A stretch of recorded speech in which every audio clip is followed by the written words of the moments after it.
Hi, hello everyone, welcome to boomer mystery. இன்னைக்கு நம்ம த blue அப்படிங்கிற ஒரு கான்செப்டில் நடந்த மிஸ்ட்ரியான திங்கை பற்றி தான் பார்க்க போகிறோம். அதாவது 1997 பசிபிக் ஓஷனோட சவுத் சைடில் சயின்டிஸ்ட் எல்லாம் சேர்ந்து அண்டர் வாட்டரில் நடக்கிற ஆக்டிவிட்டீஸை மானிட்டர் பண்ணிட்டு இருந்தாங்க. இதுக்காக அவங்க யூஸ் பண்ணது நார்மல் மைக்ரோஃபோன் கிடையாது, மிலிட்ரி லெவலில் அண்டர் வாட்டர் ஹைட்ரோஃபோன்ஸ் தான் யூஸ் பண்ணாங்க. இந்த டிவைசஸ் யூஸ்வலி சப்மரைன்ஸ் மூமெண்ட்டுக்கும் under water earthquakes, volcanic activities மாதிரி டேஞ்சர் ஓஷன் சிக்னல் டிடெக்ட் பண்ணுறதுக்கெல்லாம் யூஸ் பண்ணுற திங் தான் யூஸ் பண்ணாங்க.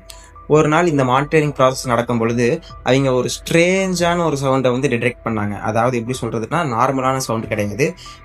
ஒரு வேல் வந்து கடல் கடையிலிருந்து சவுண்ட் கொடுத்துச்சுன்னா அது எப்படி இருக்குமோ, இல்லை அதை விட எர்த்குவேக் கொடுக்கும் பொழுது எப்படி இருக்குமோ அதை விட பவர்ஃபுல்லான ஒரு சவுண்டை வந்து டிடெக்ட் பண்ணாங்க. அவங்களால அது என்னன்னு கண்டுபிடிக்கவும் இல்லை. மோஸ்ட் ஷாக்கிங் மேட்டர் என்ன அதில் அப்படின்னா, அந்த சவுண்ட் சிக்னல் வந்து ரெக்கார்ட் மட்டும் ஆகல, தௌசண்ட்ஸ் ஆஃப் கிலோமீட்டர் டிஸ்டன்ஸ்லேருந்து மல்டிபிள் சென்சார் கூட அதை டிடெக்ட் பண்ணுச்சு. அந்த அளவுக்கு அந்த சவுண்ட் வந்து பயங்கரமாக இருந்துச்சு. அந்த சயின்டிஸ்டுக்கு ஒரே ஒரு கிளியர் இண்டிகேஷன் கொடுத்துச்சு, இந்த சவுண்டோட சோர்ஸ் வந்து இன்கிரெடிபிள் மேசிவாக இருக்கணும் அப்படிங்கிறது மட்டும்தான் அவங்களுக்கு தெரிஞ்சது. சயின்டிஸ்ட் அந்த சவுண்டுக்கு டெம்பரவரியாக ஒரு நேம் செட் பண்ணலாம் அப்படிங்கிறதுக்கோசரம் த ப்ளூப் அப்படின்னு ஒரு பேர் வச்சாங்க. சவுண்ட் வே பார்த்தாங்க, ரைஸ் ஃப்ரீக்வன்சி த ப்ளூப் மாதிரி இருந்தது, இந்த நேம் வந்துச்சு. ஓகேங்களா, இனிஷியலி சயின்டிஸ்ட் கூட எக்ஸ்பிளனேஷன் கொடுக்க முடியல. அதுதான் மிஸ்ட்ரியாக இன்னும் பெருசாக மதிச்சிட்டு இருக்கு. கொஞ்ச நாளில் இந்த இன்ஃபர்மேஷன் இன்டர்நெட்டில் லீக் ஆகிடுச்சு. அப்புறம் வேர்ல்டு வைடு வந்து தியரி ஸ்டார்ட் ஆகிடுச்சு. என்னென்னு சொல்லுவாங்க, காசிப்ஸ் பேசுவாங்க, இதுவா அதுவா அப்படிங்கிற மாதிரி தான் இதுலேயே தியரி ஸ்டார்ட் ஆகிடுச்சு. நிறையா பேர் ஓஷன்ஸில் இன்னும் வந்து டிஸ்கவர் பண்ணாத ஜெயின் கிரியேச்சர்ஸ் எல்லாம் இருக்குது அப்படின்னு பிலீவ் பண்ண ஆரம்பிச்சிட்டாங்க. இதுக்கு சிம்பிள் ரீசன் என்ன சொல்கிறாங்க அப்படின்னா, எர்த்தோட டீப் ஓஷன் ஏரியாவில் மெஜாரிட்டி பிளேஸ் ஹியூமன்ஸ் எக்ஸ்ப்ளோர் பண்ணவே இல்லை. கரெக்டு தானே? அதனால தான் அவங்களாம் வந்து ஓகே மிஸ்ட்ரி திங் இதில் அமைஞ்சிருக்கும் போல் அப்படின்னு நினச்சிட்டாங்க. இதில் வந்து பீப்புள் யோசிக்க ஆரம்பிச்சதுன்னா, ப்ளூ வேல் வந்து எர்த்தோட அதுதானே பெரிய அனிமல், அதனால வந்து அதை விட பவர்ஃபுல் சவுண்ட் எப்படி வரும் அப்படிங்கிற ஒரு கொஸ்டினும் அரைஸ் ஆரம்பிச்சிருச்சு. இதுதான் ஃபியரையும் கியூரியாசிட்டியும் மக்களிடையும் சயின்டிஸ்டிடையுமே வந்து கிரியேட் பண்ணுச்சுன்னு கூட சொல்லலாம். சில கான்ஸ்பிரசி தியரி இந்த ஏலியன் ஆக்டிவிட்டியை கூட கனெக்ட் பண்ணுச்சு. ஓசனோட டீப்பஸ்ட் ரீஜனில் ஹிடன் ஏலியன்ஸ் பேசஸ் இருக்கலாம்னு ரூமர் ஸ்ப்ரெட் ஆயிருச்சு.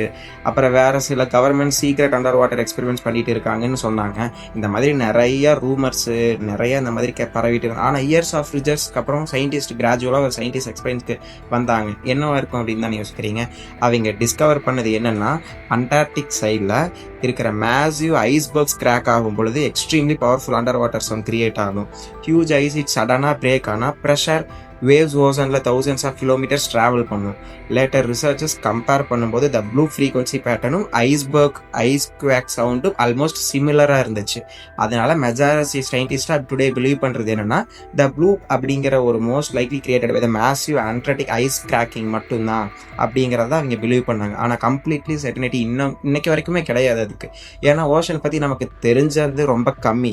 சயின்டிஸ்ட் சொன்ன ஒரு ஃபேமஸ் லைன்ஸ் இருக்குது. அது என்னன்னு சொல்ல போனால், humans know more about space than the deep ocean அப்படிங்கிறது. இது ப்ராக்டிக்கலாக உண்மையும் கூட தான். இன்றைக்கும் ஓஷனோட டீப்பஸ்ட் பார்ட்ஸில் ஸ்ட்ரேஞ்ச் சவுண்ட்ஸ் ஆகிட்டே தான் இருக்குது. ஆனால் எல்லாத்துக்கும் எக்ஸ்ப்ளனேஷன் கிடைக்கல. ஸோ இந்த மிஸ்ட்ரி ஆஃபீஸியலாக சால்வ்டுன்னு சொன்னாலும் சில கொஸ்டின்ஸ் இன்றைக்கும் ஆன்சர் இல்லாமல் தான் இருக்குது. அண்ட் மேபி ஓஷனோட டீப்பஸ்ட் டார்க் சைடு வந்து நமக்கு இன்னும் தெரியாமல் புரிஞ்சுக்காத விஷயங்கள் எல்லாம் தான் அதிகமாக இருக்குது. அதோட கனெக்ட் பண்ணுற மாதிரி விஷயம் தான் இந்த ப்ளூ அப்படிங்கிற ஒரு மிஸ்ட்ரியான விஷயமும் கூட. இதை பற்றி நீங்கள் என்ன நினைக்கிறீங்க? இது வந்து நிஜமாலுமே ஒரு அண்டார்டிகா சைடில் இருக்க ஐஸ்பர்க் கிராக்கான சவுண்டனால தான் இது கிரியேட் ஆச்சுன்னு நினைக்கிறீங்களா? இல்லை வேலை விட அண்டர் வாட்டரில் பெரிய கிரியேச்சர் ஏதாவது இருக்குமோ? இல்லை சொல்கிற மாதிரி கான்ஸ்பிரசியாக ஏலியன்ஸ் கூட இந்த சவுண்ட் கிரியேட் பண்ணி இருந்திருக்க முடியுமோ அப்படின்லாம் நினைக்க தோணும் இல்லையா? அந்த மாதிரி உங்களோட தாட் ப்ராசஸ் எல்லாம் என்ன அப்படிங்கிறத மறக்காமல் சொல்லுங்கள். நான் இதே மாதிரி புதுசாக மிஸ்ட்ரி கண்டென்ட்டோட டெய்லி உங்களை மீட் பண்ணுறேன். அது வரைக்கும் take care, Tata, bye bye. And மறக்காமல் இதே மாதிரி மிஸ்ட்ரி கண்டென்ட்க்கு பூமர் மிஸ்ட்ரி சேனலை சப்ஸ்கிரைப் பண்ணிக்கோங்க.